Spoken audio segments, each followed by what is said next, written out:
আজকে সানডে, আজ সারাদিন বাড়িতে, সেই কারণে একটু দেশি খাবার খাওয়ার ইচ্ছে হলো, বাঙালি খাবার যাকে বলে। এইটা একটা মোরলা মাছ দিয়ে, জাপানে পাওয়া যায়, মোরলা মাছ দিয়ে আলু দিয়ে পেঁয়াজ দিয়ে একটা করা, তার সঙ্গে দেখতেই পাচ্ছেন আলুকে সেদ্ধ করে পেঁয়াজ দিয়ে মাখানো, দুজনে সুন্দর করে বানিয়েছে। আরেকটা তার সঙ্গে যেটা অ্যাড হয়েছে সেটা হচ্ছে ডাল। এই টেস্ট তো বলার কোনো জায়গা রাখে না।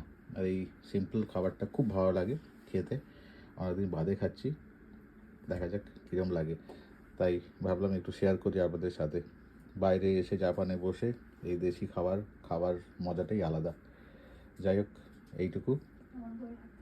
আর সুন্দর করে ভালো করে বানিয়েছে আমার ওয়াইফ, দেখা যাক কতটা কি ভালো লাগে।